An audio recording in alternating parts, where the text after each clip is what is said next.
Apple just posted record quarterly earnings, but behind the numbers, Tim Cook admitted something very interesting. Apple Intelligence is a money pit they haven't even figured out how to price. Their plan? Quietly bake the compute costs into your iCloud Plus subscription and launch a monthly iPhone program where you never own the device. Forever payments for things you used to buy once. Big stories. Let's get into it. And with that, we're going to introduce our panel for today. And with me, I'll start in a random order today. So I'll start with Marty. How are you doing? And thanks for being here. I am awake. I have a couple of weeks off here. And so I swap between sitting in front of my computer and messing around with some tech stuff and taking naps. So I am firmly embedded in nap taking all day long, which is great. That sounds amazing, nap taking. Oh, yeah. Anything fun you're doing on the tech side that you're playing with? I'm trying to do some design mainly on my desktop in order to access apps better. I have started another podcast. It's one that is, I'd like to call it a partner podcast for Fade to Chat, where Fade to Chat is a review of a movie from the 30s, 40s, 50s, and 60s. Coming up Monday, it will be Bridge on the River Kwai. Wow. The partner podcast is one that I do that's a solo shot, which I've never done solo direct to the camera. And it is a counselor's view of one of the scenes in that film. So it talks about the mental health issues. So, interesting. For movies at that time period. That's interesting. Yeah, and we're going to talk about the last scene in Bridge on the River Kwai when Alec Guinness's character realizes what's happened. And there's a whole psychological process that goes behind that. So that's an 8-minute kind of drop that I do. And I just was challenged to do one that was look directly in the camera and talk. That sounds really, really interesting. I'm going to check it out. Okay. I haven't watched that movie forever. It's called One Scene. The camera and the couch. Yeah. Very cool. All right. It's probably on your podtalk.net, right? Not yet? The other thing I guess I got to do between naps. Okay. I got to put it on there. Good. But you can find it already. That's good. Yeah. Person you can also find dealing with some cat troubles, as we heard in the pre-show. Ben, how are you doing? Welcome to the Nap Hangout. The Nap Hangout. Oh, I love that. That would be cool. Not very interesting to watch, probably, but... all snuggles all the time. I think there's a market for that. It'll be the most interactive podcast ever. But only on OnlyJeffs. Yeah. Yes, only on OnlyJeffs. Or the premium plan on only Chuck's, since he's not here. That's true. So Ben, how are things going? Besides the cat troubles, I can't complain. Started a new job in a couple weeks here. Nice. Very cool. Finally got an iPad in case I don't hate. Yeah, we talked about that. It's like not a folio case, which they're not very good from Apple usually, unfortunately. Or anyone. I'm not too sure. I think there are some that are decent, but Apple's definitely don't hold up very well. Yeah. We'll talk about Apple enough in this show. The other person who could have cat troubles, but hopefully doesn't, Jeff, how are you doing? I'm doing well, and actually, I don't know where my office manager went. Well, probably went out to take care of some business. Probably made a catnip shop run or something. Yeah, something like that. Yeah, it's Colorado, so for sure. Yeah. So, all right. I have to share something that I'm very proud of. I had a friend the other day who had gone to look at my Borb art and asked, "Where's the pride flag?" And I'm like, Yes. it's in my brain now. So I did it. I made a Pride Borb flag, Uh-huh. and it's on my merch store now, and I Cool. love how it turned out. So I'm bragging because I'm just so pleased with how the flag turned Yeah. out. Yeah, that sounds I- amazing. I know which friend that was, by the way. I'm now picturing a Pride Borg flag. There's also Well, an idea. I mean, resistance is futile. Yes. Actually, it would be. I can picture Yes. the flag right now. Yeah, might And I have c- I some could IP make one. issues, but yeah. Yeah, I mean, you Yeah. can always ask, right? You have connections. You can always ask. that's true.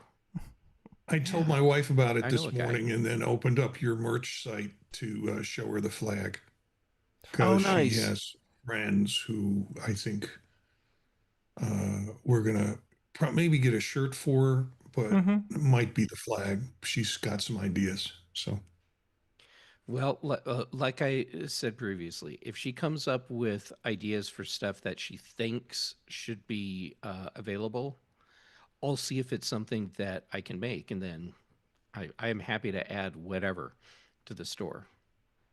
Very cool. I Cool. aim to please. You aim to please. Well, that's a good starting point. In life in general. Yeah, I'm also okay. I'm just very, very hot. We got the second heat wave rolling around Europe right now. Not a lot of water available. Austria is mostly like, people think Austria are like green everywhere, whatever. Right now it's more brown.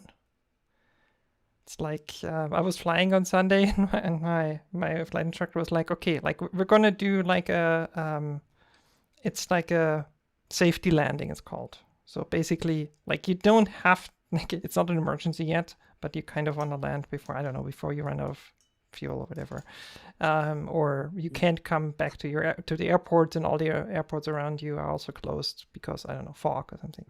So he was like, "Okay, where do you land?" Like green or brown? I'm like brown. Because at this time of the year, brown is like those are harvested fields usually. Well, right now even the grass is brown, so everything's brown. Land anywhere you want. Land anywhere you want, yeah, which I did. I mean, you don't actually land. You just like you approach the ground and then you abort and go around. So like you don't actually land on the grass. But yeah, Austria's more brown than green right now. Yeah, as everywhere. Anyway, speaking about green, we had some interesting news from Apple today, and we have even two stories about that. Let's start with yours, Marty, because that comes directly from the green side. Apple just had their quarterly earnings call, and there were some interesting tidbits in there, and one you brought especially about like Apple AI. And you muted yourself. It's again. Yes. going to be part of our hung jury discussion, I think. So I don't want to get too deep into it. But one of the things that came out in the earnings call as people questioned Tim Cook was, how are you going to cover iCloud Plus subscriptions, and particularly dealing with the tokens needed to run SAI? And they haven't quite worked out how to market that. This article in AppleInsider talks about some options that could be done where the higher tier iCloud Plus get much more tokens in proportion to the lower tier tokens, and how that's going to work. So daily usage limits will be tiered to the user's iCloud subscription tier, is what's being suggested in this article. But and what Tim said on the call. Yeah.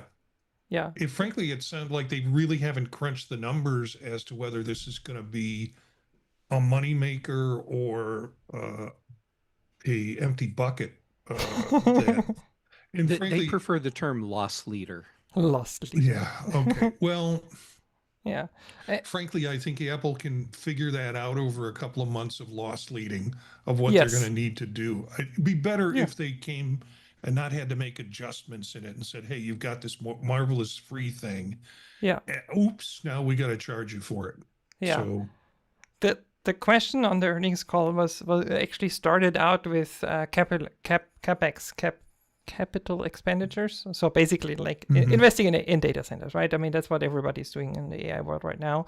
And whether Apple, because they have had, let's say, reasonable capex so far, and I mean, it has grown a bit, but not crazy. Where other companies have done, I mean, they've basically lost all their money in capex because they're just investing like crazy in data centers. And Apple basically said, like we have a mix, right? We have our own data centers. They will use Google's data centers, which then like they don't pay in capex for. They just pay like for usage basically, and they also do on device, and they haven't figured out.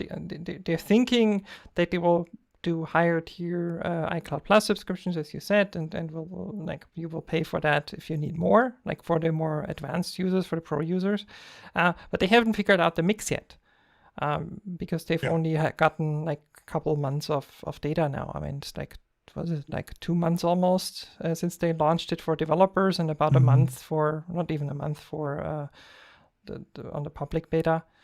They don't have a lot of real usage data, like how much will be on device, how much will maybe hit Google's data centers versus how much will hit their own data centers. He called it uncertain, and it could be he should have said it's unannounced, meaning maybe it's maybe it's a Nunya decision, like it's Nunya business. How we're gonna how much money we're gonna make. But Tim is usually like, or Apple in general, if it's unannounced, they will simply tell you they don't talk about future things. It's very simple. They're usually like, we don't talk about future products, we don't talk about future announcements. So the fact that he even admitted as much, that they haven't even fully decided that, I think tells me that they really haven't fully decided. I mean, this was an earnings call, so like they're not allowed to lie usually. They can not tell you something or bend the truth a little bit maybe by like going around it, but they cannot flat out lie. So I think they really don't know yet. In the article, it speculates that they could be token packs or AI specific subscriptions, and to me that sounds like Candy Crush. Yeah.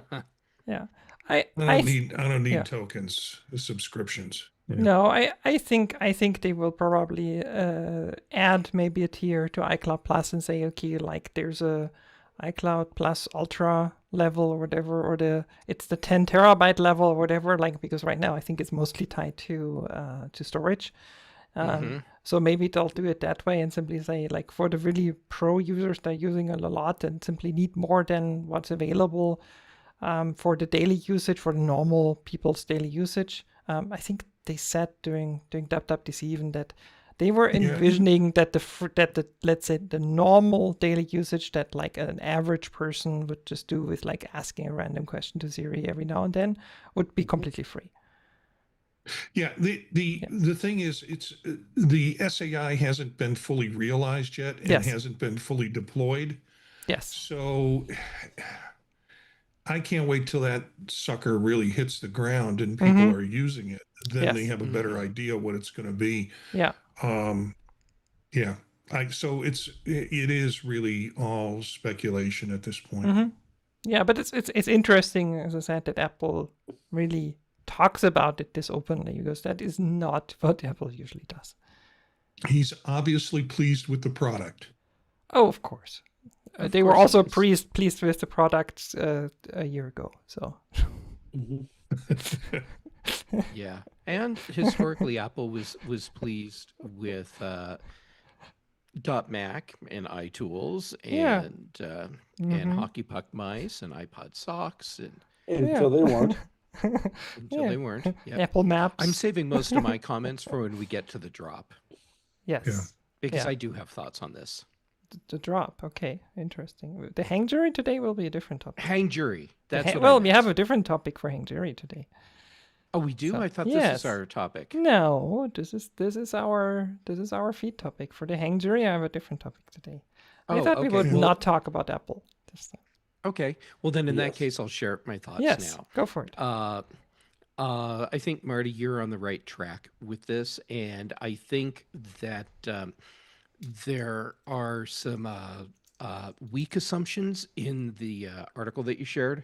Mm-hmm. The sentence that really, or the paragraph that really stands out for me is, I expect that there will be a hybrid system in place eventually. Sure, having token usage tiers tied to iCloud Plus is fine, but requiring users to pay for storage they don't need is silly. Yeah. Okay, they don't. I agree. Don't make people pay for what they don't need, but Apple is into package deals for their services. Yeah.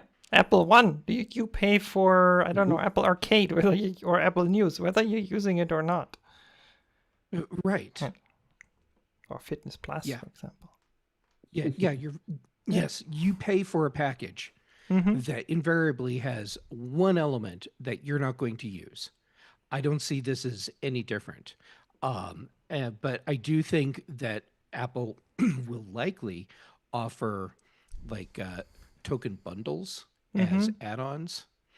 And I think the idea that floated around here, see how I tied that into clouds, about like a premium level, like iCloud Pro or something for the hardcore users. Yeah, I could see a new tier coming in specifically to address that audience. Yeah. I mean, for me, the interesting question is, why didn't Apple add another subscription? It's not as if it's already confusing enough, right? Because we have Apple One, which covers more the services side, like what we just mentioned. Then you have iCloud Plus, which is included in Apple One, but also you can buy extra or like separately. Then we have now, we'll talk about that in a second, the new upgrade program thing for Apple, the Lease Program. Probably forgetting some programs that Apple still has. I mean, you can also subscribe to everything individually. So adding another thing probably wouldn't have been too confusing. So why did they tie it to iCloud specifically? And that could change. That's what everybody has. Yeah, I mean, true. At some capacity, yeah. Yeah. At some point.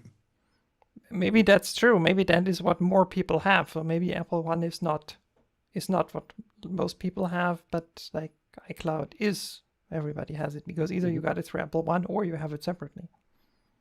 Yeah. Oh, yeah, actually, that makes sense. Yeah, if there are additional tiers, if there are additional tiers, I would expect them to be announced sometime in 2027. If not waiting all the way to WWDC. Apple needs the data, and quite frankly, putting a bunch of new costs in the middle of an OS cycle doesn't look the best. I mean, they've done it in the past. If I remember, Apple One came somewhere early in the year, I think. This is true. Yeah. And they did just give us price hikes on hardware. They did.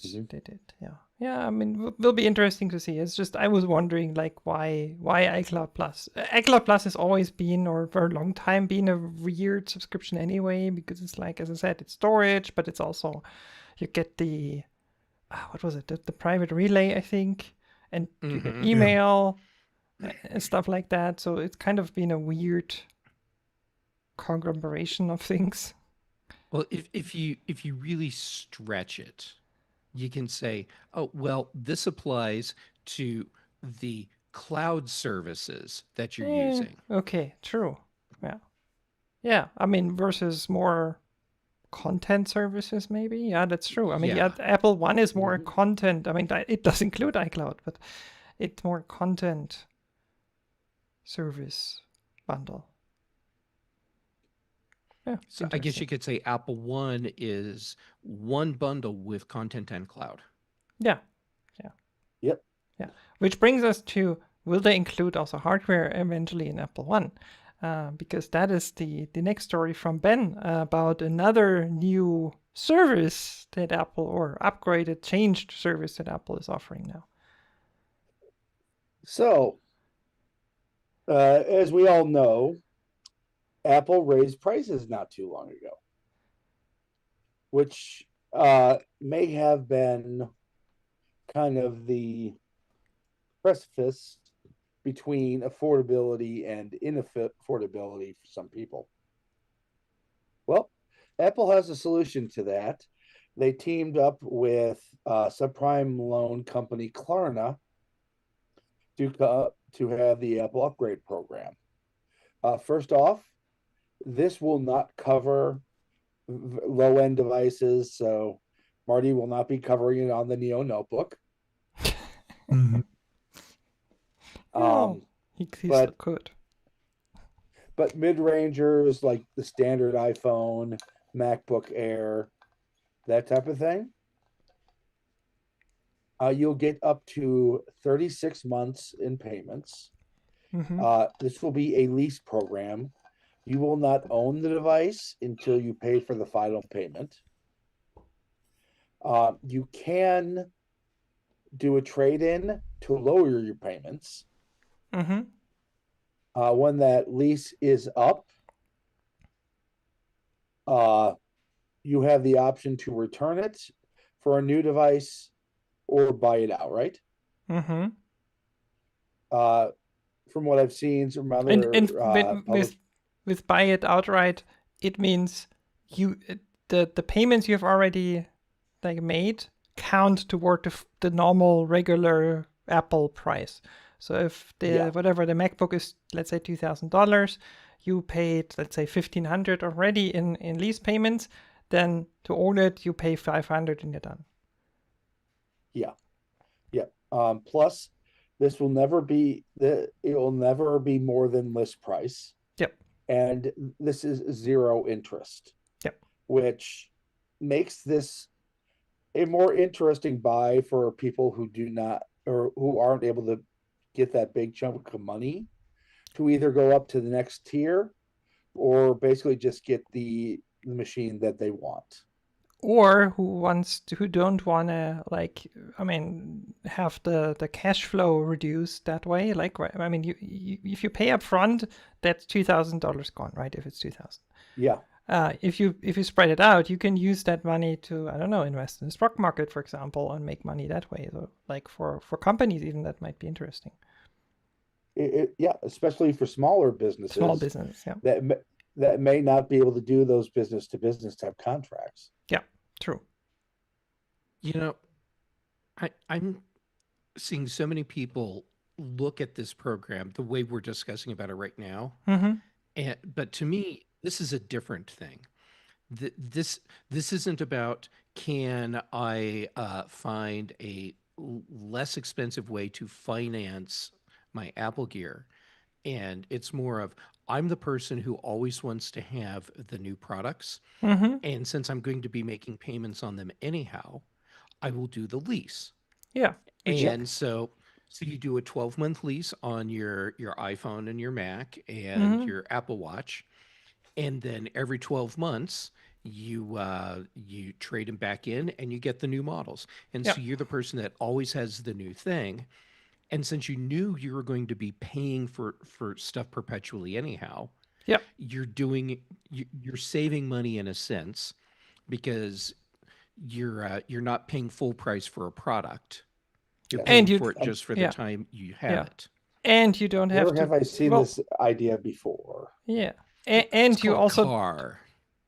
True. And you also don't have to deal with the trade-in at the end, right? Either trading it to Apple or finding a third-party trade-in party or selling it to whatever. It's literally, you just return it and done. That's what the upgrade program was, but now it's available with more devices in the US. Yes. And the trade-in part, if you look at it, the way a lease works, you have, practically speaking, negotiated the trade-in price at the start, not at the end. because it's all laid out and the numbers are very clear. Yeah. And you make your payments, and then after 12 months or 24, 36, depending on how long you want that lease to go and what and how long they'll let it go, then you just trade it in and get a new one of whatever it is. Yeah, exactly. The only slight downside, of course, is you're locked into that whatever term you had, right? Because it's a lease. So if you said, I'm going to do 12 iPhone payments at, let's say, $30 a month, if you after 2 weeks you have to cancel it, but after 15 days, you're locked into that payment. And if you want out, you can get out, but you have to still pay the rest of whatever payments you committed to. Yeah, I'm the only person on this panel that's not excited about this, because for me, the question is, who does this attract? Well, it could attract us, but we come from a different level of opportunity in most cases than people who I think it's really going to attract that don't have that level of opportunity. They also have a higher risk of debt issues and failing on loans. And so this for me is kind of a Carney thing. They shouldn't use Klarna, they should use Carney. And just kind of pull them in. Here's the rings. All you got to do is get one ring around one of the milk bottles and you'll win a prize. And it never works for them. The other issue is people who are price sensitive will be price sensitive and more likely take the risk of not having it covered with Apple Care, because I don't want to pay an extra $7 a month for Apple Care on this thing or whatever it's going to be. True. I want to get that really nice iPhone for $35, not 42. And then you get in a position where if that thing gets damaged or broken, and you try to hand it in, you're not getting the full value of the phone. You're getting the repair after that. Yeah, and you might have to pay for the repair. Yeah, and you do, and that could be very expensive. So I think of it from, I work with a lot of students. I'm a faculty member. I've seen their phones. This kind of thing is very attractive to them. It's also they cracked screens and things they can't afford once they do it, and problems. I fear that this is, I'm not afraid of the people coming in. I'm afraid for the people coming in this service, that they're going to be higher risk in loan, which is, Apple's kind of stepped that back and kind of said, oh, I got a guy you can talk to get this. And it happens to be Klarna. Yes. And so, yeah, that's my fear about it. That it is, for Jeff says, for people who want the brand new greatest thing, that's sort of an image thing. For folks who can afford it, sure, they get it. For folks who can't afford it, they might get trapped in a lease or in a issue. Yeah. I don't think that I think less than half of them will realize that they have a balloon payment at the end if they want to own the damn thing. Yes. Yeah. So I just see, I don't see trouble for Apple. I see trouble for the reputation of Apple.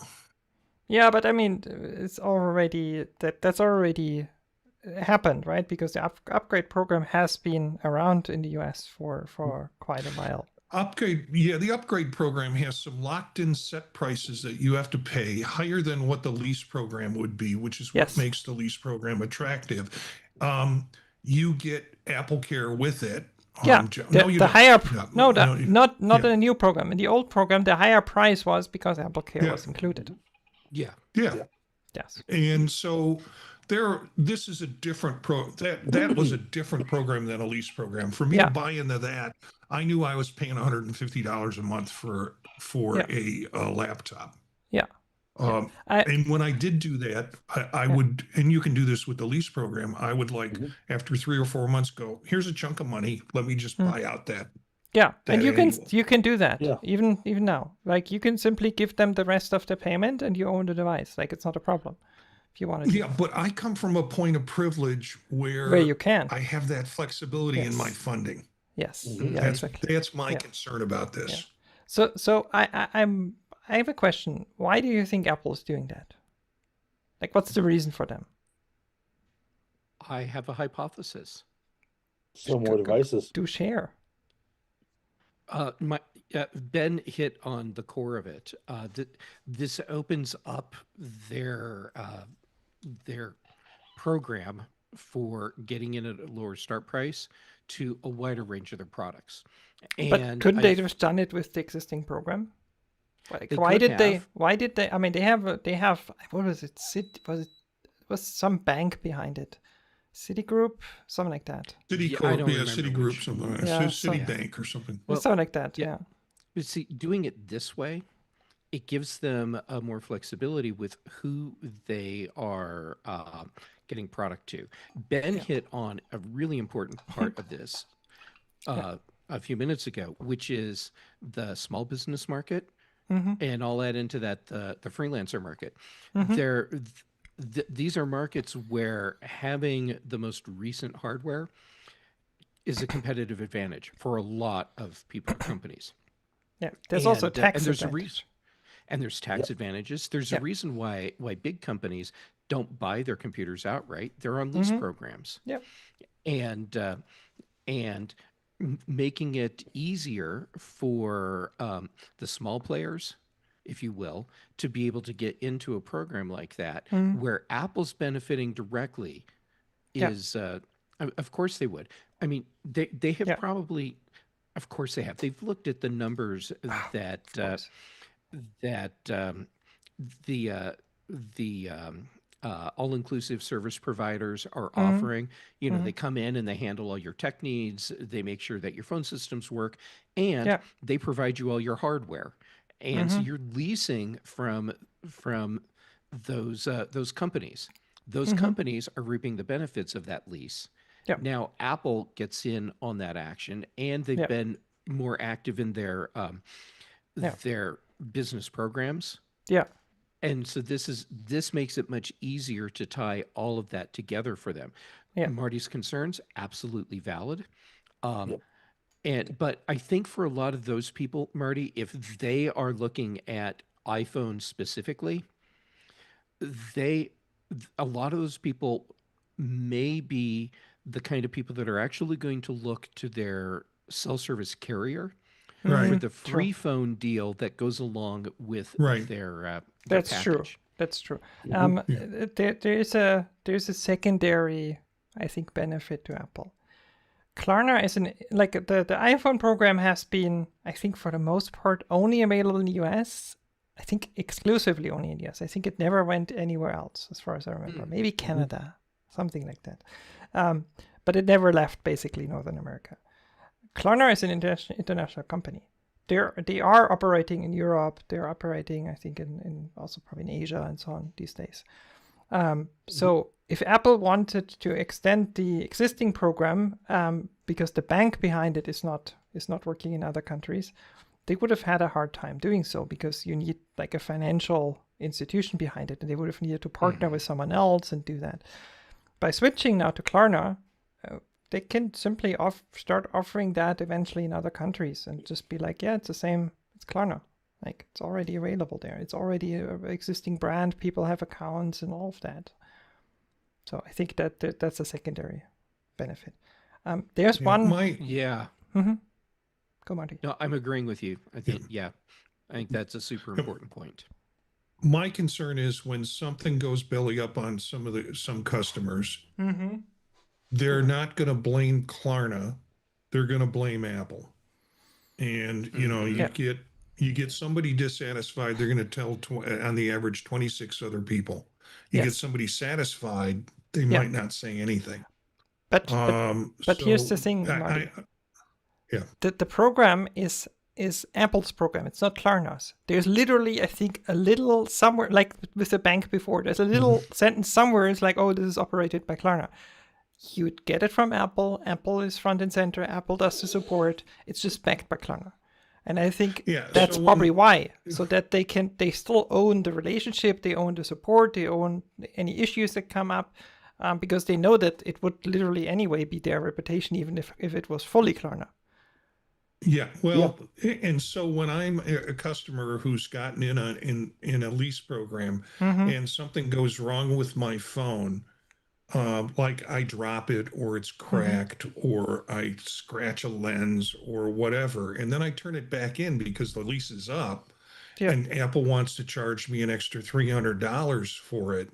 I, I'm not going to say when I tell that story, it's gonna be Apple did this, Apple did that. Not I dropped my phone in the audacity if they wanted to charge $300 for To a fix it. screen change when I could Yeah. take it down to the kiosk at the mall and get it done for $100. Yeah. Then I maybe you just should think, have done that before you turned your phone in.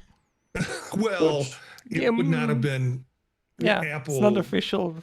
Yeah. Yeah. Yeah, So which is one of the reasons Klarna agreed to this deal. Of course. yeah. It's being backed by Apple. Yeah, exactly. Like Klarna still makes money from that somehow. So Apple shares some of the profits with them. Must be, because otherwise they wouldn't do it.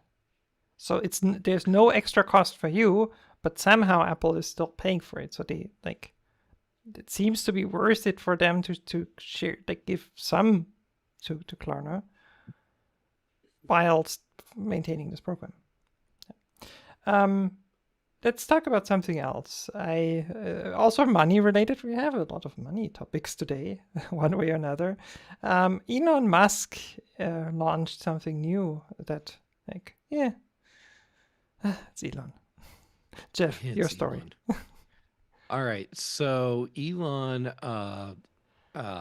has launched X Money. So that's his like payment finance app service thing. And so this like brings him full circle in a manner of speaking, because before everyone Because he like, likes knew money? who he was. Because he likes money, yeah, and he's a creep, and Yes. what could possibly go wrong? Yeah. No, but before people like really knew his name, he was trying to launch a company that he was going to call X that would be this, and he couldn't bring it together because Elon. And down the hall in the same office building, there was this other startup company that was actually doing it. And so he bought into the company, and that company was PayPal. And then eventually people were like, oh, Elon Musk started PayPal. No, it was already a thing. He bought into it. So he never actually did the thing he wanted, which is get his own payment transaction company going. And now here you go. He's got this. So, it's set up so that that in a sense it runs like a bank. You get your paycheck, you can have it auto deposited into X, and then you just manage all of your transactions through X. So basically doing what you do with a bank today, but with a not bank that's run by Elon. With a not bank that's run by two people in a basement somewhere who have no clue what they're doing. Yeah. Because the people who know already left. Right. And when you have your X card, your credit card, well, you're going to be very limited in where you use it, because this I'm going to call it a pretend card, because why not? You're not going to be able to use it outside the United States. And I think the only way you can actually effectively use it at retailers is if you hook it in like a debit account into Apple Pay or Google Pay. Interesting. Yeah. But Jeff, everybody in the world is going to love this and is going to like immediately on board, and you're going to be able to pay with this everywhere, right? It's going to be fantastic. It talks about a physical X-branded Visa debit card usable at any ATM. So it's a Visa card. Okay, then it works globally. Mostly. Visa is not as widespread as MasterCard is. Oh, I thought it was limited, to the United States. Senator Elizabeth Warren has publicly raised concerns about consumer and financial stability risk, considering Musk's track record of Yes. Well, I mean, here's the thing. Legit. Yeah, New York State and Massachusetts will not give him basically financial licenses to operate in those states. Okay, so then maybe I misunderstood the part that I read. And it's not that you can't use it worldwide. It's that there are places throughout the United States where you'll be prohibited from using this. Yes. Yeah. You probably can't get it in those states, right? Yeah. Those states are too liberal. It rejects the card automatically. Yeah, exactly. It doesn't work. It's like, no. Yeah. No, it's not the card. Yeah, I'm waiting for the reports from people who go to Vegas and pay to do Elon's cars in a tunnel thing, and it won't process their payments. Yes. But I'm using X. Yeah, exactly. Yeah. I mean, yeah, he thinks he can do everything better than everybody else. So. Yeah. Yep, I love this quote from him from back in 24. I'm talking about like you won't need a bank account. But only it's a bank account. Yeah. I mean, he does have a dwindling but present fan club that will sign up for this. Yep. That said, the last 5 years, he has lost a considerable amount of goodwill. With some people, not with others. Not with the tech bros. Not with others, apparently. I mean, in general. Yeah. Okay. Like I said, he still has his diehards, but I don't think this audience has the audience I think it does, because there's also a lot of people who now do not trust him in the least. Yep. Well, yeah, and keep in mind this is not a bank. No. And they're making it very clear this is not a bank. So this is. But we're a bank. But we're not a bank. But we're not a bank. So Which means this doesn't fall under banking regulations. Yeah. Yeah. Because he doesn't want there's no security for any money that you put into this system. Yeah. So if you put your paycheck in and it goes belly up, or he needs cash, then he'll just do it. Then you're just out. Yep. Funny. I think we should move on. I had a story as well, but I think I'm gonna leave it in the show notes for this episode. It's something close to Ben, Minnesota hacking water utilities. Instead, we're gonna go. Well, not Minnesota hacked water utilities. Someone hacked Minnesota's water utilities. Instead, we're gonna. I wanted to clarify that nobody gets confused. Instead, we're gonna head over to the hang jury that we already mentioned. As I said, different topic today. It is a Google topic today. So Google spent more than 20 years scraping every website on the planet, actually, to build a multiple $trillion search empire. This week, a judge threw out Google's lawsuit trying to stop a company called SERP API, great name, from scraping, you guessed it, Google. Yes, that Google. Their argument, so Google's argument was the DMCA's anti-circumvention clause. The judge's response was, well, that's a cool story, but where's the copyrighted work that you're protecting? SearchGuard, which is the anti-scraping tool, is just a CAPTCHA. It blocks bots, but it does not block copyright infringement. Google doesn't even claim that its search results are copyrightable. So Google scraped every blog post, every news article, every small business website on the internet, and now it wants to claim the web it built is too precious to be scraped back. And the best part, this ruling wasn't even about whether Google should be scraped. It was about whether Google gets to use copyright law as a weapon to stop it. So here's the question for the panel, for you. When a company that built its entire empire on taking without asking suddenly decides it deserves protection, who exactly is the hypocrite here? Oh. Let me guess. Trick question. That's a trick question. Yes. Google. I'm gonna wait Yes. I'm gonna wait for Jeff's answer because I know I'm uncertain about mine. Yes. So Jeff. All right. Yeah. Well, then I'll give you a setup, Marty. Okay. So all this content is out on the internet. Google has scraped all of this content so that they can have their database to give you crappy search results. Yes. And now another company is scraping through what Google scraped. Yes. Okay, this is not a copyright issue.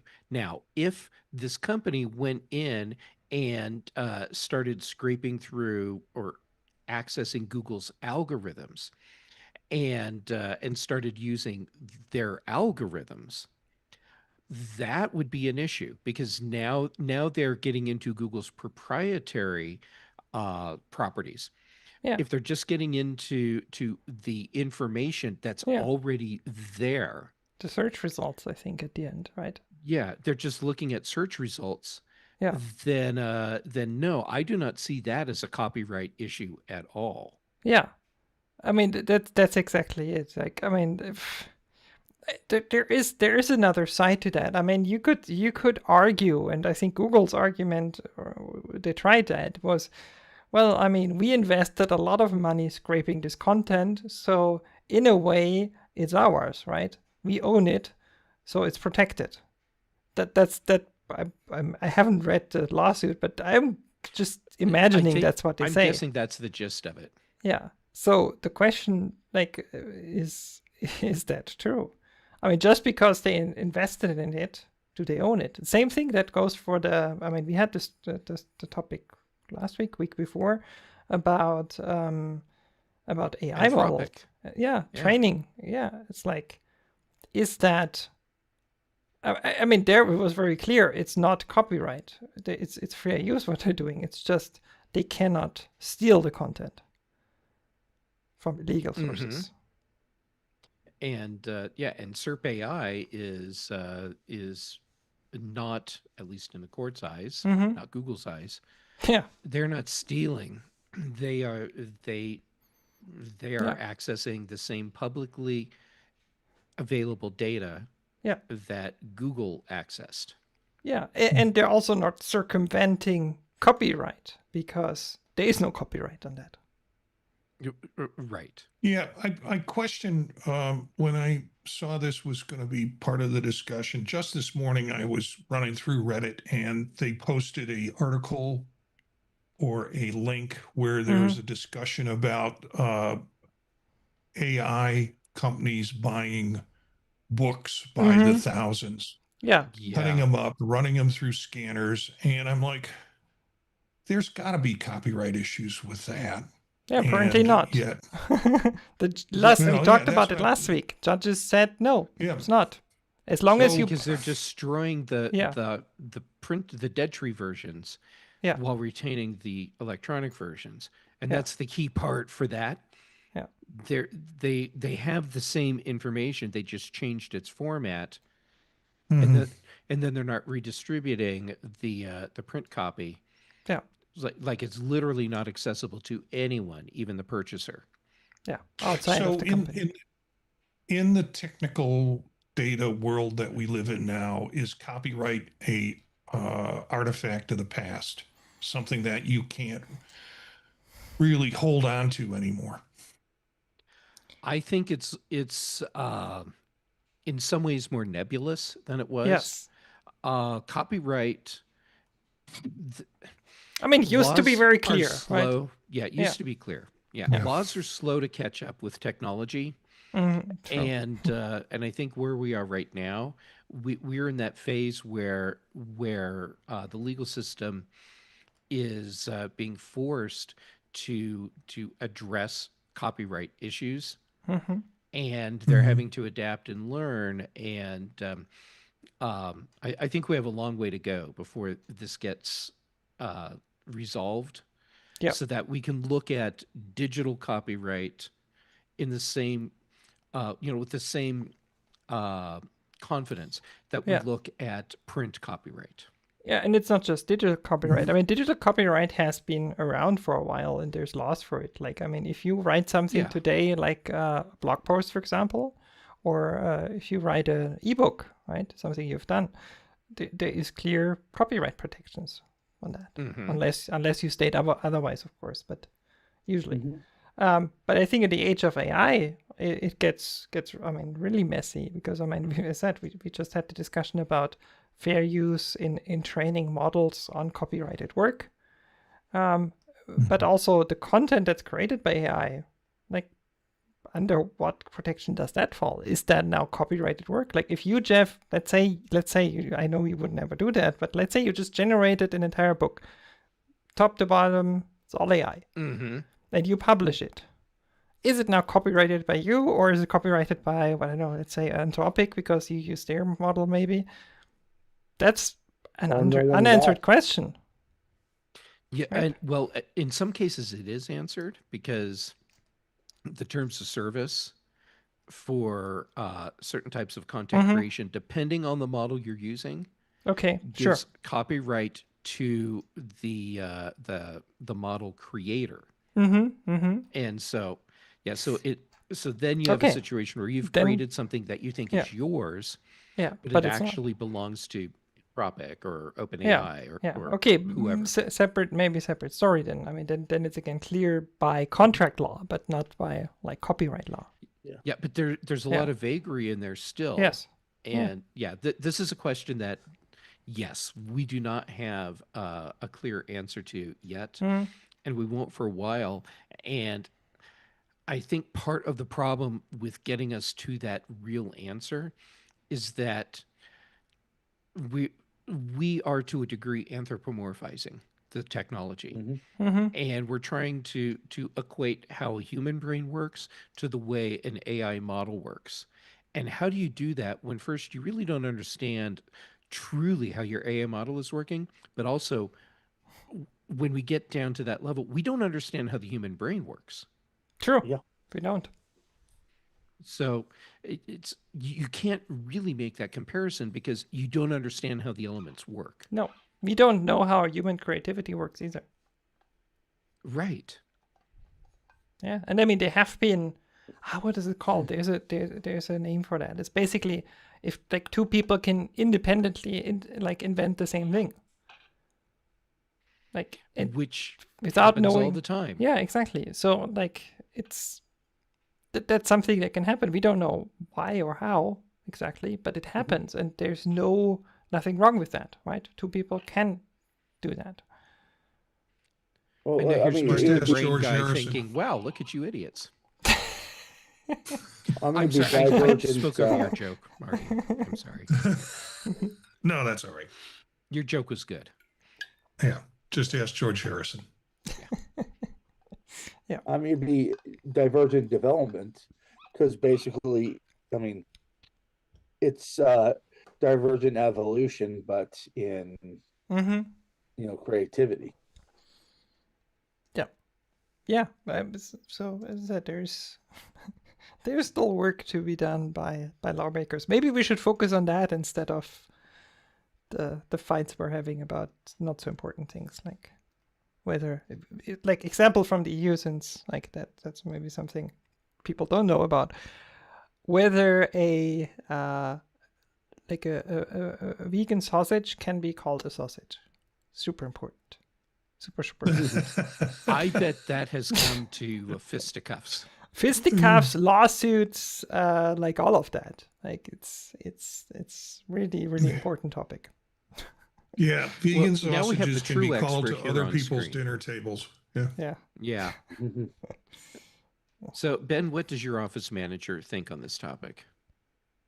No, Leo, it is not kitty time. Not interested, apparently. Just because you're sick does not mean you get to interrupt the show.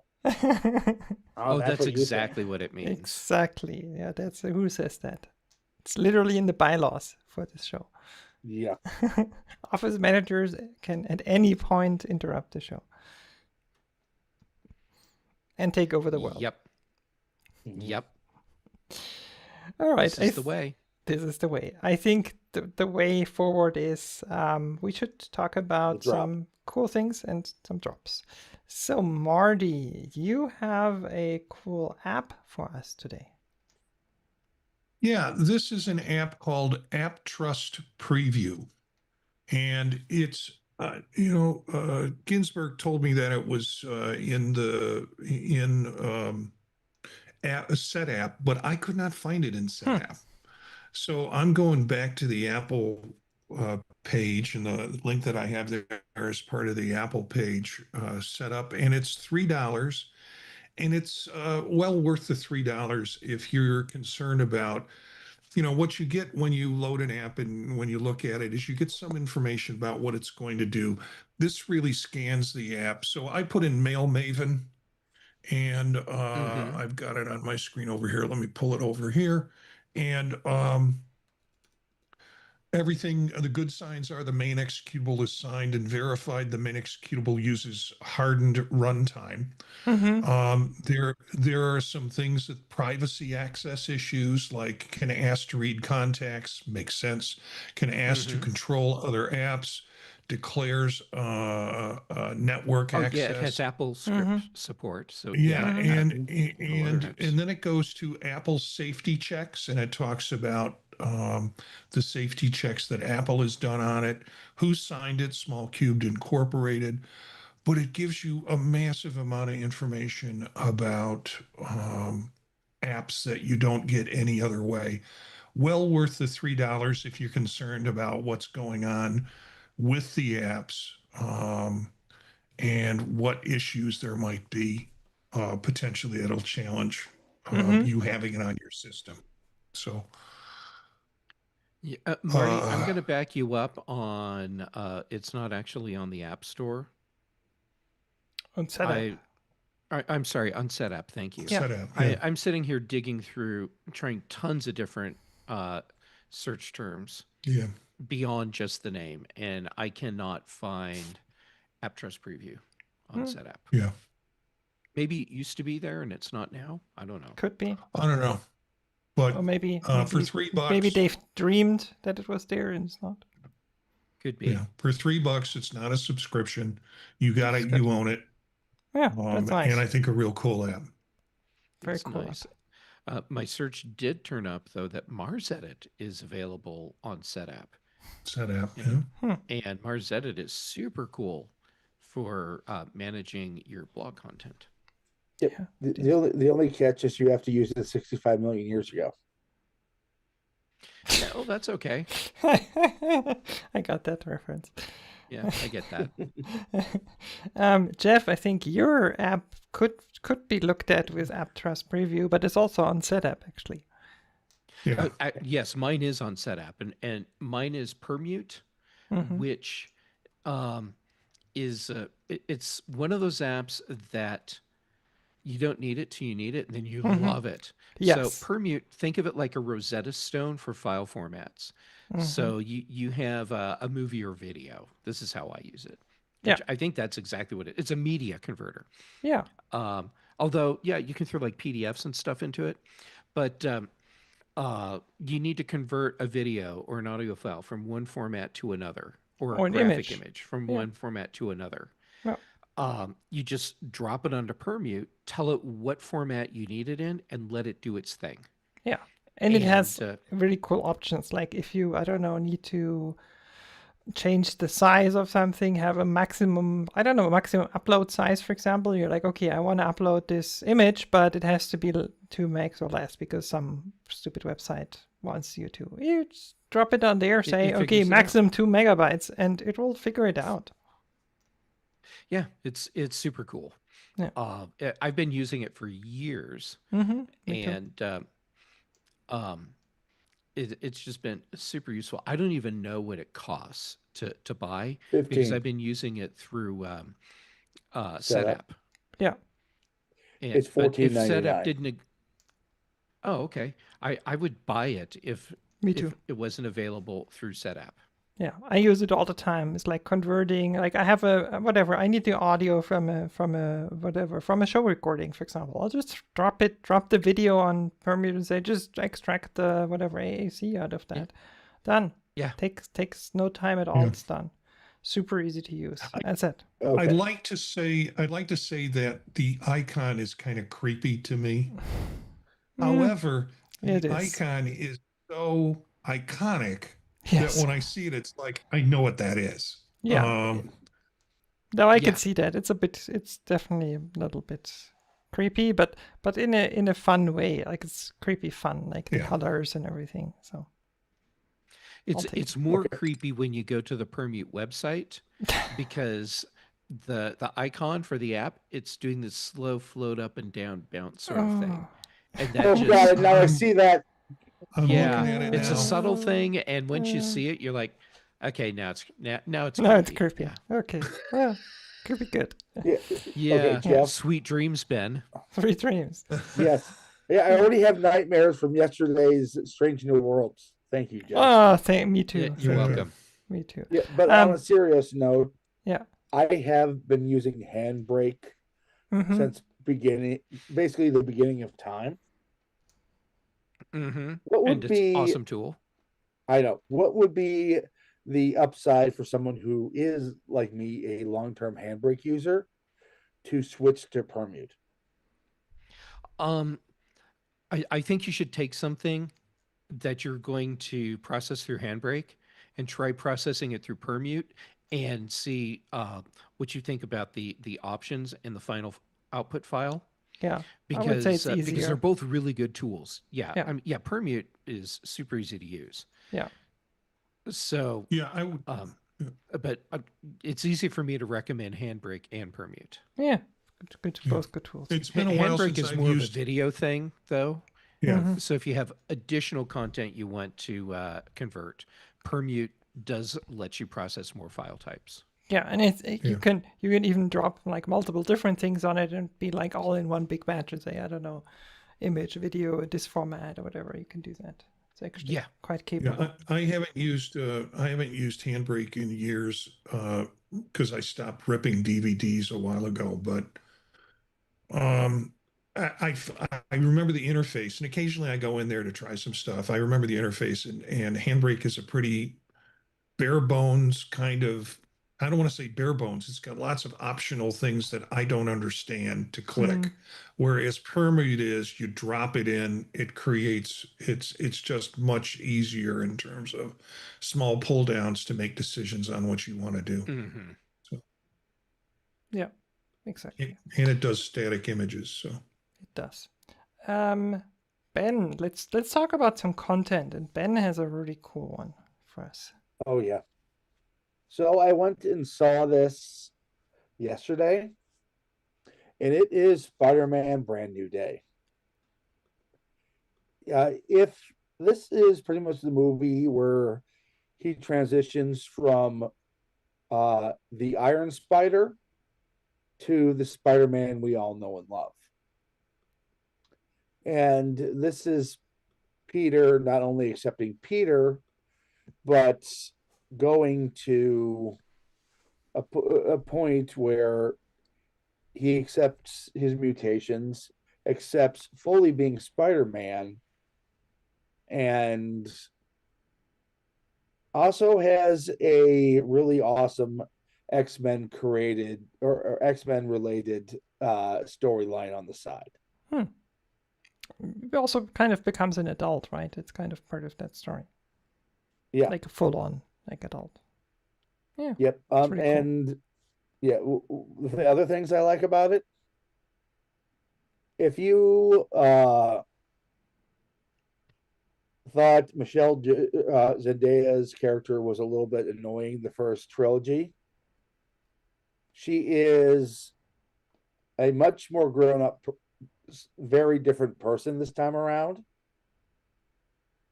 That's good. Who I won't spoil anything, but she's definitely going to be a part of it going forward, but maybe not the part that you think.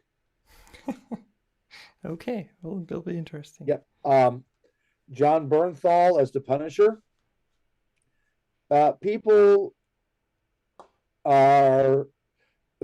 think he would be completely toned down on this, with the exception of making a hilarious reference that he can't use the F word. Mm-hmm.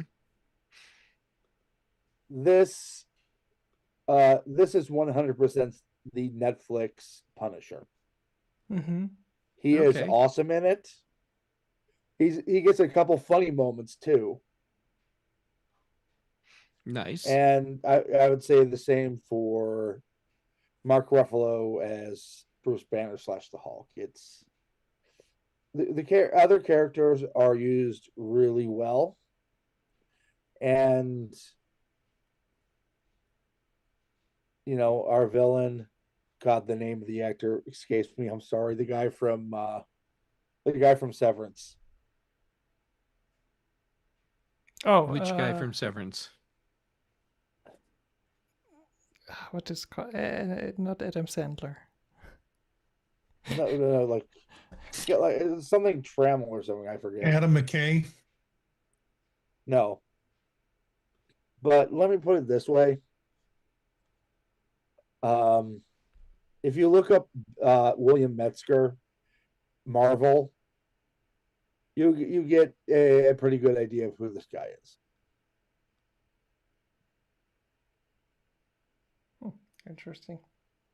Yeah, but and also there is a post-credit scene, but honestly, it's one you really don't need to see. Okay, but Very yeah, cool. This was my favorite. This might have been my favorite Spider-Man movie, just not just the MCU ones. Right. I'll probably go watch it then, because I wasn't sure about it, but I'll go watch it. All right. I'm falling so far behind on my movies. I haven't seen Mandalorian and Grogu. I haven't seen Supergirl, Woman of Tomorrow, and now Spider-Man. Well, is out. But Jeff, for you that is kind of normal, right? Because yeah. you're 20 years behind TV shows, so. Oh, that's fair. Yeah, for Mandalorian and Grogu, it's basically just a feature-length episode of the show anyway, so it's probably better seen on your home TV. Well, that's where it's going to get seen. Yeah. But Supergirl was good as long as you have expectations from the Woman of Tomorrow comic book, which I've read and loved. Yeah, very cool. All right, mine is also a content. It's a TV show. It's a new show with Octavia Spencer and Hannah Waddingham, which you might know from some other really cool Apple TV shows, for example. So it's two best friends. They've been best friends for 20 years, Debbie and what's her name now? I'm blanking. Debbie and Judith. Yeah, Judith is her name. They've been friends for 20 years. Debbie is American, so Octavia Spencer. Judith is a forensic accountant. They both live in London in the UK. But there is some secrets that get revealed. For one of them has been lying for over 20 years and has a secret identity. And what happens next is a very interesting character development and a very interesting spy story that happens all around Europe. So they travel around Europe and try to figure out what's going on. what's really happening, who's scheming against whom. The third in that trio is Bill Nye as the director, which is I would say morally ambiguous person, which he plays so well. That is 100% the ideal Bill Nye role. Exactly, and yeah, there's some interesting twists and turns and some really heartwarming stuff, and it's just I binged it because it was really this good, and the chemistry between especially the two best friends, like the Octavia Spencer and Hannah Waddingham, is just great. And I mean, Hannah Waddingham as let's call it secret agent. It's just great. She does it so well. Yeah. So Patrice, you really had cool. me at Octavia Spencer and Hannah Waddingham. Yes. And Yes. then I didn't need Bill more Nighy either. in on the side. It was like, well, now you just put icing on this cake of deliciousness. Yes. It's I didn't need more. I was like, those two sold. Like, it doesn't matter. If they read the phone book for what is it, 10 episodes, something like that. I'd buy it. I'll buy it. Yeah. Yeah. It's on Prime Video. I caught a preview of this or some advertisement of this, and I thought, yeah, this could be up my alley. Yeah. And more importantly, my wife's alley. I think she would really enjoy this. I mean, not that I won't enjoy it, but it's always hard to find things that we can both talk about because we like completely different genres. Yeah. Yeah. It's absolutely, I think, would be for both of you. It's like it's 8 episodes, by the way. Yeah, and it's jam packed with like a lot of it. There's action, there's like there's heartbreak, there's like people getting killed, like everything you would expect. So I like it already. Yeah, great show. As I said, I had it on my list when I saw it came out. I was like, okay, I gotta watch it, and I could not stop. Like literally. All right, I'm gonna check it out. All right. I think that's the end of this very show. We're good on time, so that's perfect. We should let the people know where you can be found, where people can figure out more about you, where they can listen to other things you're doing. So let's go the other way around. Let's start with Jeff. How about you? All right. Well, how about on jeffgamet.com and freshbrewtales.com? And then as Jay Gamet on the various social medias, except LinkedIn where I'm Jeff Gamet. And then I'll just hit 2 shows today. So let's go with Dave Ginsburg's In Touch with iOS. And Patrice, I know one of the shows you'll bring up. So instead of bringing that one up, I will bring up The Context Machine, the show that I do with Brian Chapman. Yes, where Brian is usually wrong. No, wait a second. I think that was you. Yeah. Well, Brian is certain I'm always wrong, and I don't want to hurt his ego. So I go ahead and let him think that. Oh, okay. Cool. Thanks for being here. And Ben, where can people find out more about you? Well, you can find me at Ben Rethig on social media. My ratings and ravings on rathigtech.com. And as always, here on the Tech Hangout. Very cool. Thank you, Ben. Thanks for being here. And Marty, tell us again about your new show, because I think people need to hear it. Well, and all the other shows. Well, you can find all the stuff on thepodtalk.net. I'm actually trying to edit it to get this show in, and we'll get that up soon. So thepodtalk.net is the website. I've been doing a show with Cindy Rotz called Fade to Chat. We're in our 40th episode or something, somewhere around that, where we look at classic movies. Sometimes I pick one she hasn't seen. Sometimes she picks one I haven't seen. Sorry, guys, I stole that from you. But often we will pick ones that we both like or both question. So we've been doing that for about 30 episodes. And then, of course, I went to Macstock and someone suggested the idea of having a parallel show that you could cross promote. So Fade to Chat is the full-length kind of movie show, and then I know what movies we're going to do. I go ahead and put together a 8-minute little clip of me talking about, if you're a counselor, this is one particular scene that you might want to look at, and it describes this kind of condition that humans have.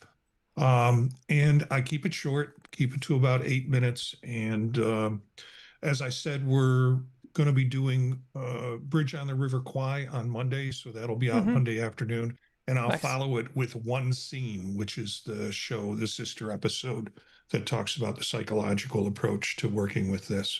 So very cool.